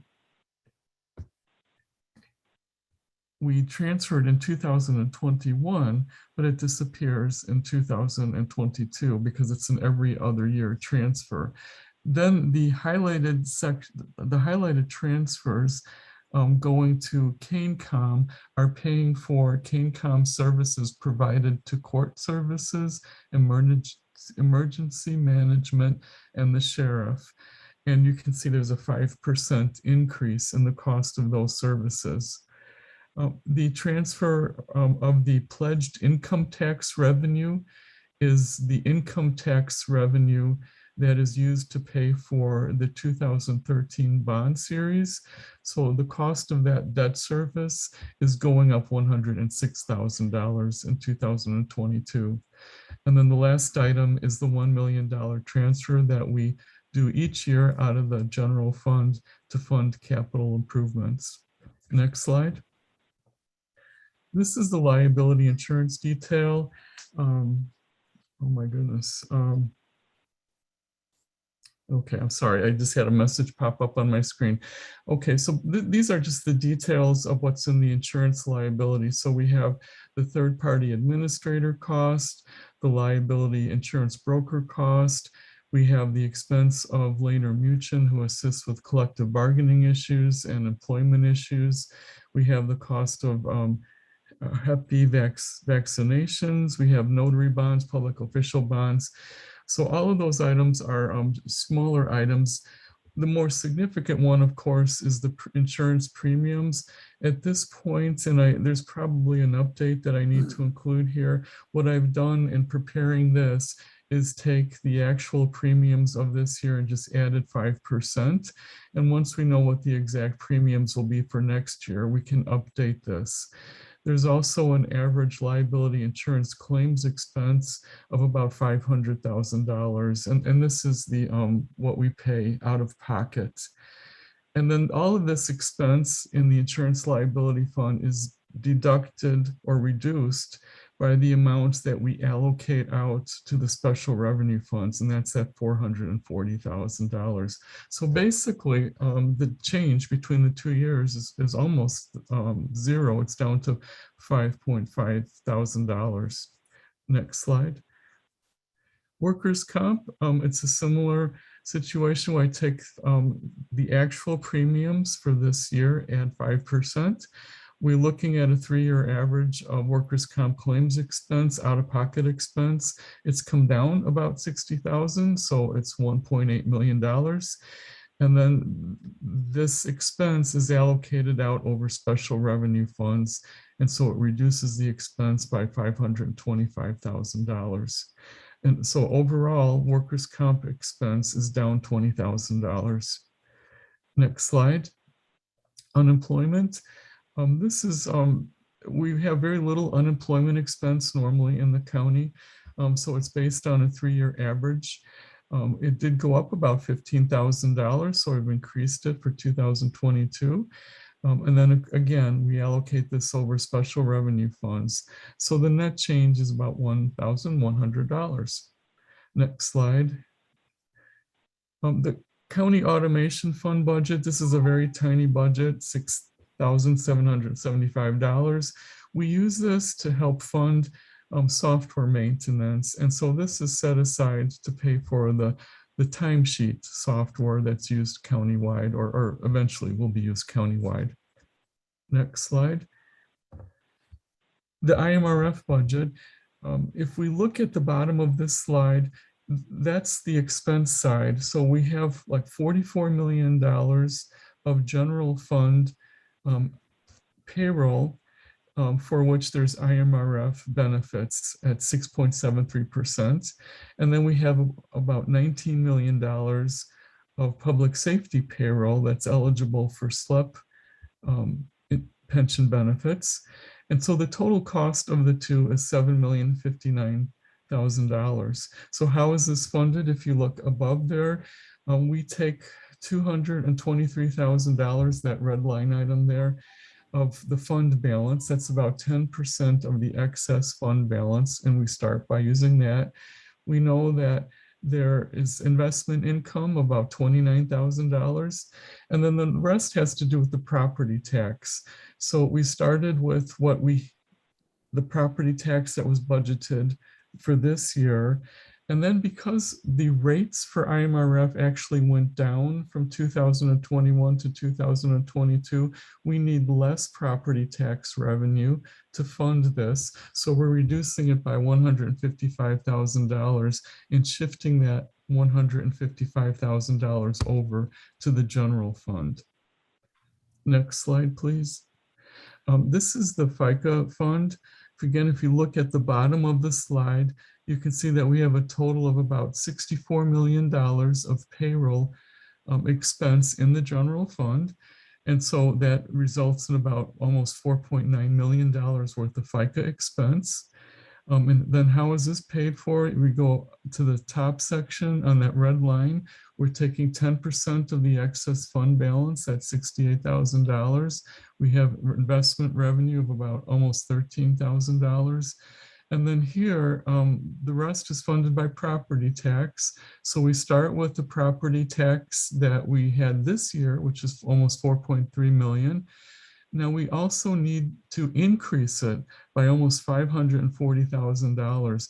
So in this case, we have to transfer some property tax revenue from the general fund to help shore up the FICA fund to make up that difference. Next slide, please. This is the special reserve fund. This is where we placed like savings from the COVID payroll reimbursement, for example. So there's about $8 million of savings sitting in this fund that is still to be allocated out for whatever the board decides to do. But that will be yielding investment income of about $33,600.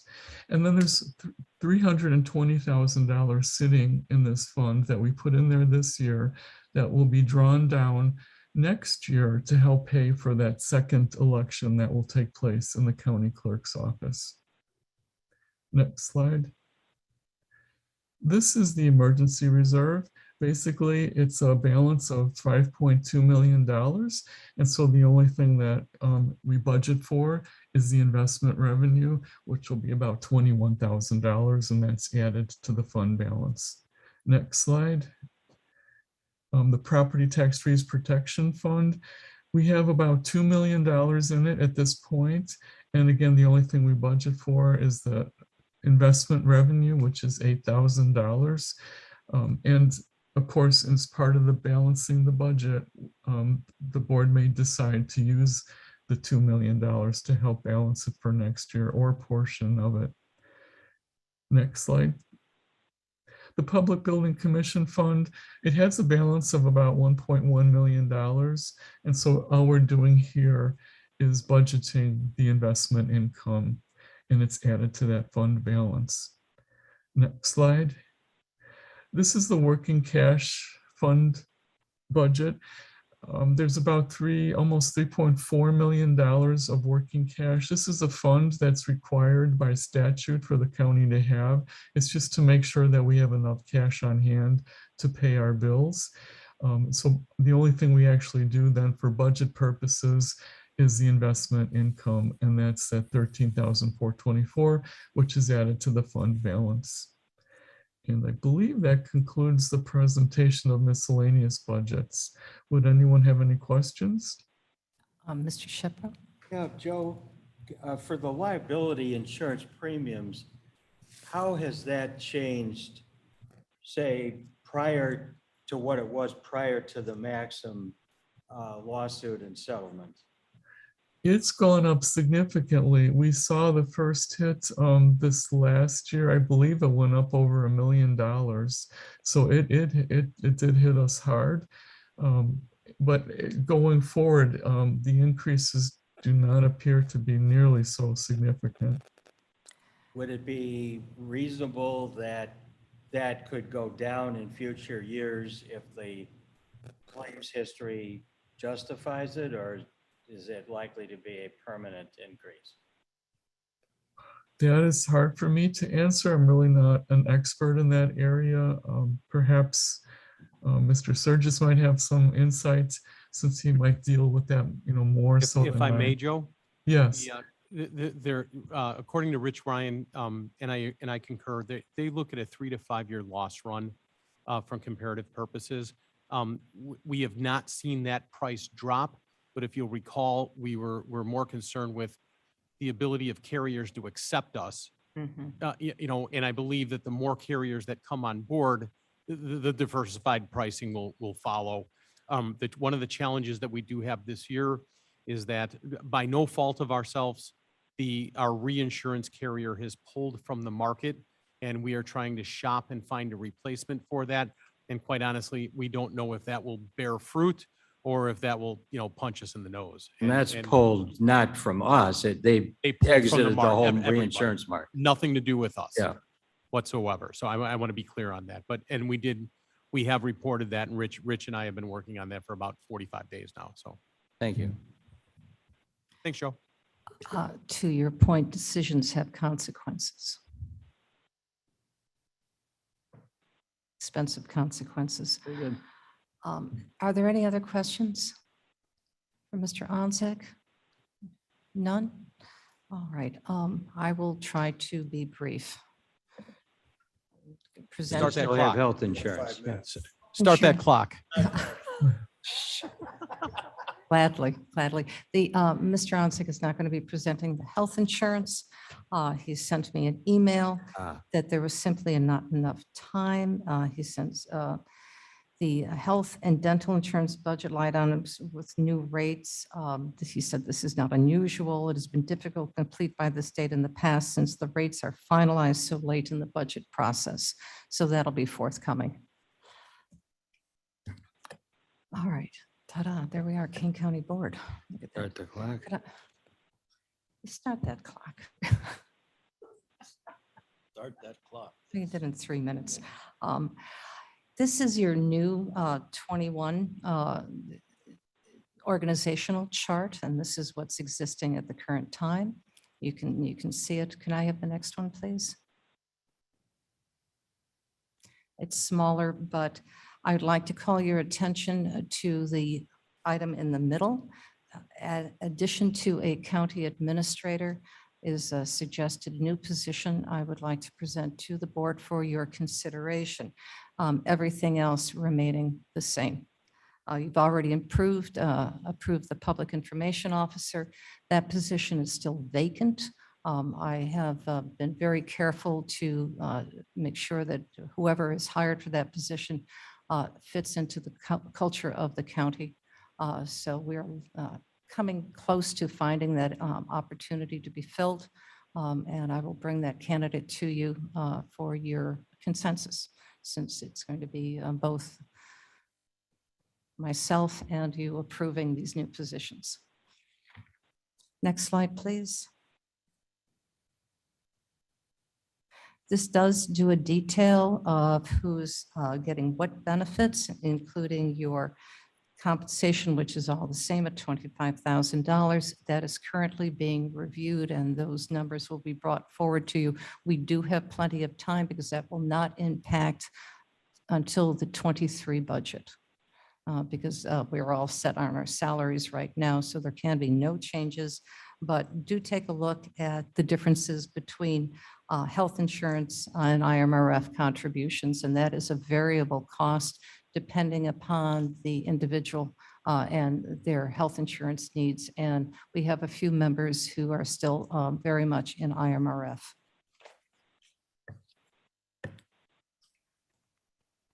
Next slide, please.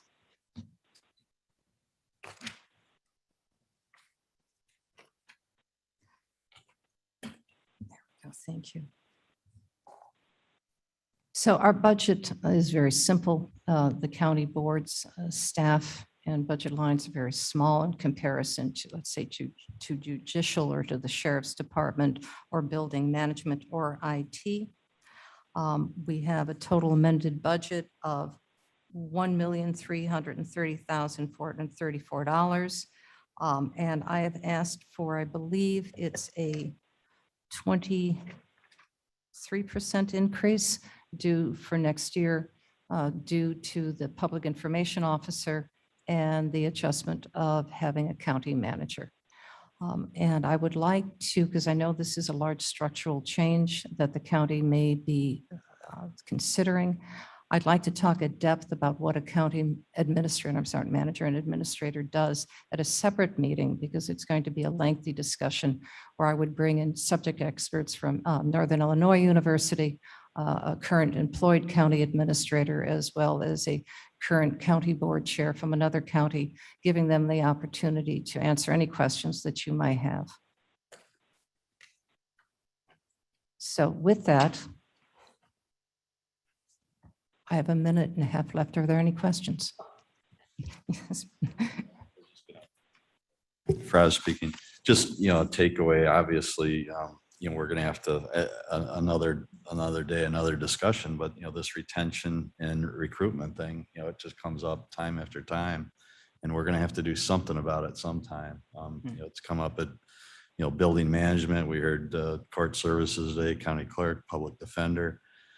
So something we got to think about. And of course, then the other hit we take pretty routinely is the unfunded mandates. Correct. Which, I wish when the state legislators would pass something, they had a requirement that they had to find a funding source for it instead of just coming up with a great idea for someone else to pay for.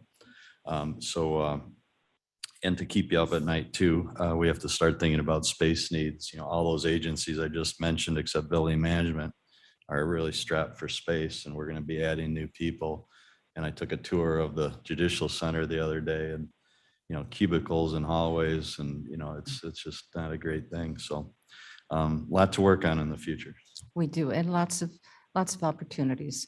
I am interested in learning tomorrow about the Finance Committee's presentation regarding potential revenue increases. That'll be a fascinating conversation, and one I hope everyone here will be able to at least listen to, and if not, listen to the recording, because some of them are not based on property tax. So it'll be a little bit, perhaps a fair user tax.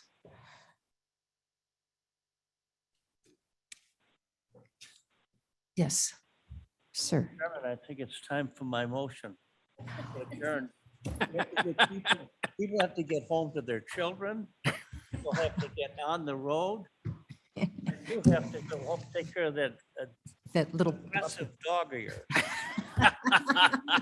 She was feisty today, for Is sure. that a motion?